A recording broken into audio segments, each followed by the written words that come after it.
दोस्तों आज की वीडियो में बात होगी उस शख्सियत की जो न सिर्फ एक शानदार अदाकारा रही है बल्कि एक बेहतरीन नृत्यांगना भी रही है।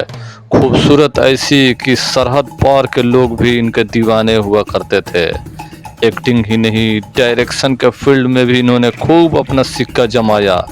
ये है one and only Asha Parekh जी। जी हाँ, एक नज़र डाल लेते हैं इनके शुरुआती जीवन पे। तो दोस्तों आशा पारेख का जन्म हुआ था 2 अक्टूबर 1942 को मुंबई में। वही मुंबई जहां पे हर किसी की ख्वाहिशें जमी रहती है। इनकी मां का नाम था सलमा और सुधा पारेख, जबकि इनके पिता थे बच्चू भाई पारेख। इनके माता पिता ने प्रेम विवाह किया था। माँ बाप की इकलौती और बेहद लाडली आशा पारेख को बचपन से ही डांस का बड़ा ही शौक था। वो अक्सर रिकॉर्ड्स पर गाना चला कर नाचा करती थी। हालांकि बचपन में आशा जी की फिल्म एक्ट्रेस नहीं बल्कि डॉक्टर बनना चाहती थी, पर चूंकि इनकी किस्मत में एक्ट्रेस बनना ही लिखा था तो इनको हालात उसी तरह से ढलते गए। अभिनेता प्रेम नाथ आए आशा पारेख के जीवन में। जी हाँ दोस्तों, उनके जिंदगी में बदलाव तब आया जब किसी दौर के दिग्गज एक्टर प्रेम नाथ जी इनके माता पिता के मित्र थे और अक्सर इनके घर आया करते थे। दिग्गज डायरेक्टर मुकुल आनंद के पिता चार्टर्ड अकाउंटेंट हुआ करते थे और फिल्म इंडस्ट्री के बड़े बड़े कलाकार उनके पास अपने टैक्स के हिसाब किताब के लिए आते रहते थे। प्रेम नाथ उनमें से एक थे। मुकुल आनंद के पिता आशा पारेख के पड़ोसी थे। यही वजह है कि आशा पारेख के माता पिता से प्रेमनाथ की बढ़िया जान पहचान हो गई थी।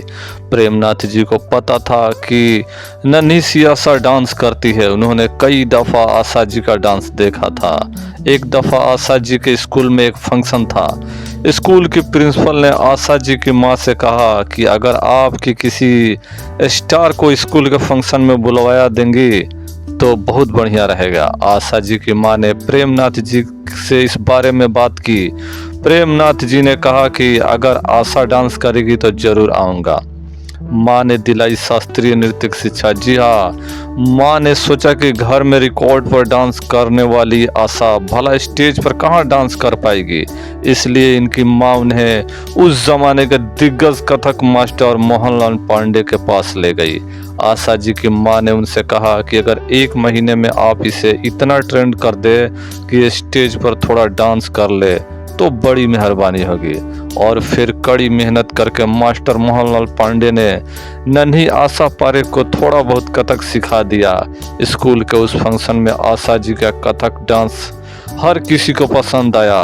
वादे के मुताबिक प्रेमनाथ जी उस फंक्शन में शरीक हुए और उन्होंने आशा जी की खूब तारीफें की। साथ ही प्रेमनाथ जी ने उनकी मां को सलाह दी कि आशा को डांस की प्रॉपर ट्रेनिंग दी जाए।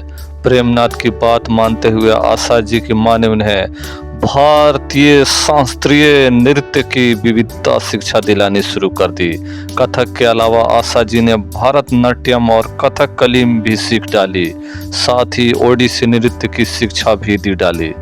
स्टेज पर बदल दिया जीवन। जी हाँ दोस्तों, गुजरे वक्त के साथ आशा जी स्टेज प्रोग्राम में भी नृत्य करने लगे थे। फिर एक दिन स्टेज प्रोग्राम में ही आशा जी की मुलाकात भारतीय सिनेमा की एक महान शख्सियत से हुई। ये वो हस्ती थी महान बिमल राय, जो कि वो स्टेज प्रोग्राम देखने आए थे। आशा पारेख का डांस बिमल राय को बहुत पसंद आया। प्रोग्राम के बाद बिमल दा ने आशा जी से पूछा, फिल्मों में काम करेगी? और नन्ही आशा ने हामी भर दी। बिमल दा ने आशा जी के माता पिता से बात की और वो भी उनके फिल्मों के काम करने की सहज थे।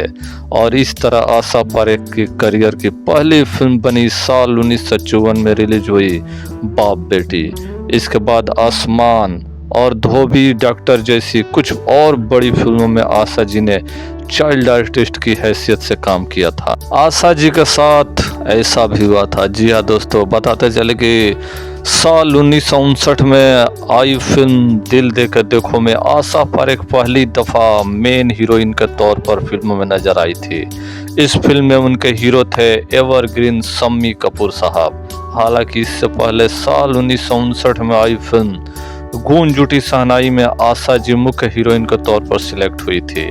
और तो और आशा ने 2 दिन फिल्म की शूटिंग भी की थी, मगर फिल्म के डायरेक्टर विजय भट्ट ने आशा जी को फिल्म से यह कहकर निकाल दिया कि तुम्हारे अंदर हीरोइन जैसी कोई बात नहीं है। हालांकि इस बात का दुख आशा जी को बहुत था और उन्होंने राजेंद्र कुमार के अपोजिट एक्ट्रेस अमिता को साइन कर लिया।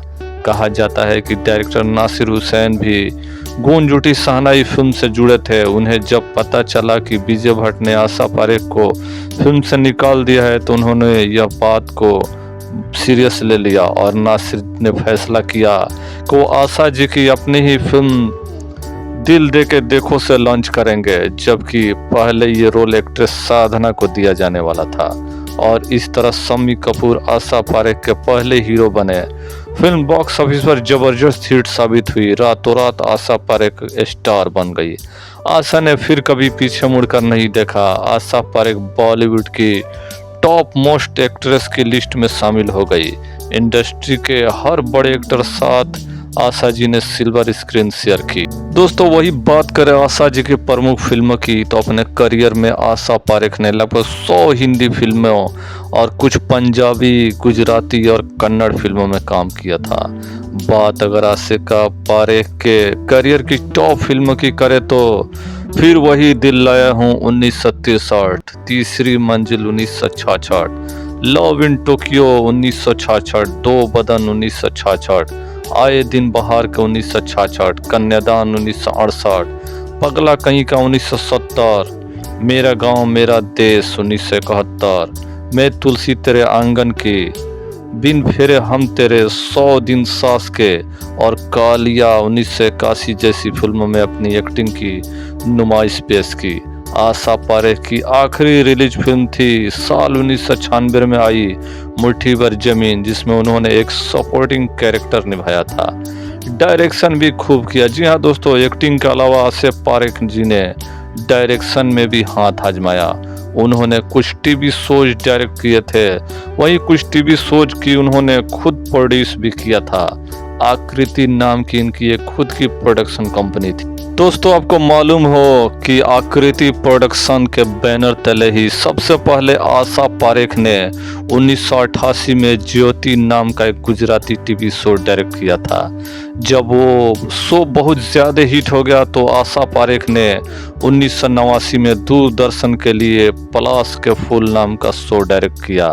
फिर 1998 में कोरा कागज, 1998 में ही दाल में काला, 2001 में कंगना और 2003 में कुछ पल साथ तुम्हारा नाम के शो उन्होंने डायरेक्ट किया और प्रोड्यूस भी किए।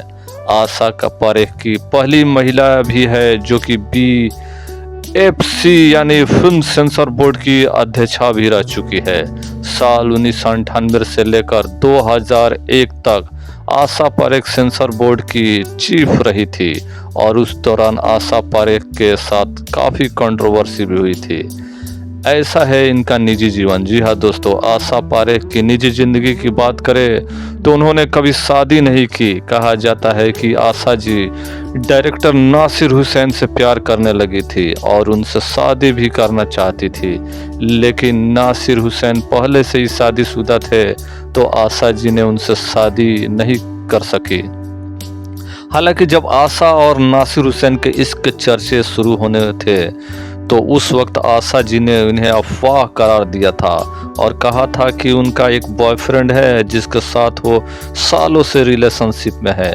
हालांकि आशा जी कभी भी अपने उस बॉयफ्रेंड के बारे में कोई और बात नहीं करती। लेकिन जब साल 2017 में आशा पारेख की biography book the hit girl I तो उससे पता चला कि आशा जी और नासिर हुसैन के बीच वाकई में एक रूमानी रिश्ता था। लेकिन दोनों परिवार के भले ही के लिए आशा जी ने नासिर हुसैन से शादी करने की कोशिश नहीं की थी और वो जो बॉयफ्रेंड वाली बात आशा जी कहती थी वो एकदम झूठ थी। ऐसे दावे भी किए जाते हैं। जी हाँ दोस्तों, कई लोग दावा करते हैं कि नासिर हुसैन से अपनी मोहब्बत के चलते आशा जी ने कभी शादी नहीं की। एक वक्त ऐसा भी था जब आशा पारेख अमेरिका में रहने वाले भारतीय मूल के एक प्रोफेसर से शादी करने ही वाली थी, लेकिन इत्तेफाक से आशा जी को कहीं से पता चल गया कि शख्स के साथ शादी करने जा रही है, उसकी पहले से ही एक गर्लफ्रेंड है। ये बात सामने आने के बाद आशा जी को काफ़ी दुख लगा और उस प्रोफेसर से शादी ना करने की ठान ली। फाइनली इन्होंने यह तय किया कि ये किसी से शादी नहीं करेंगी। एक दफ़ा इन्होंने एक बच्चा गोद लेने की कोशिश भी की थी, लेकिन जिस बच्चे को ये गोद लेना चाहती थी उसमें कुछ जन्मजात बीमारियां थी।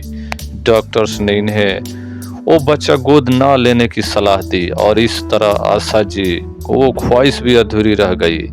आशा जी ने डॉक्टर बनने की अपनी बचपन की ख्वाहिश को भी पूरा करने की एक अनोखी कोशिश जरूर की। दरअसल आशा जी ने मुंबई में आशा पारेख नाम से अपना एक हॉस्पिटल खोला है, जहां गरीब लोगों का बेहद सस्ती कीमतों पर और कई दफ़ा तो मुफ्त में भी इलाज किया जाता है। आशा जी ने अपनी खुद की डांस एकेडमी भी शुरू की थी। हालांकि बढ़ती उम्र की वजह से अब इनकी वो डांस एकेडमी बंद हो चुकी। दोस्तों, आशा जी इतनी खूबसूरत होने के बावजूद भी कुंवारी रही और इन्होंने शादी ना करने का फैसला लिया। क्या यह फैसला सही था? अपनी राय कमेंट बॉक्स में जरूर दें।